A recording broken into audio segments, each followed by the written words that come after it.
अस्सलाम वालेकुम। एक गज़ल के चंद शेर।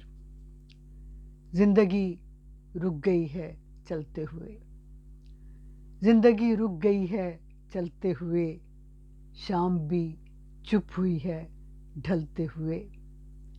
ज़िंदगी रुक गई है चलते हुए, शाम भी चुप हुई है ढलते हुए।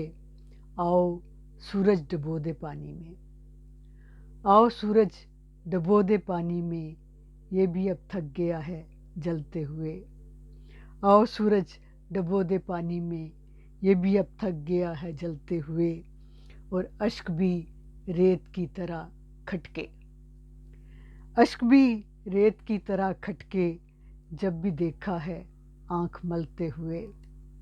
अश्क भी रेत की तरह खटके, जब भी देखा है आँख मलते हुए।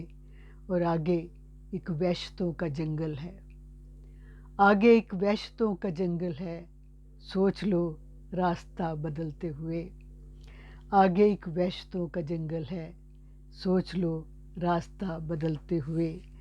और इश्क मस्ती से कौन उभरा है, इश्क मस्ती से कौन उभरा है, जान जाती है फिर संभलते हुए।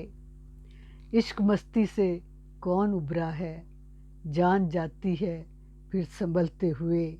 और ज़िंदगी एक अजब समंदर है, ज़िंदगी एक अजब समंदर है, लहरें कहती हैं ये मचलते हुए। ज़िंदगी एक अजब समंदर है, लहरें कहती हैं ये मचलते हुए। ज़िंदगी रुक गई है चलते हुए, शाम भी चुप हुई है ढलते हुए। बहुत शुक्रिया।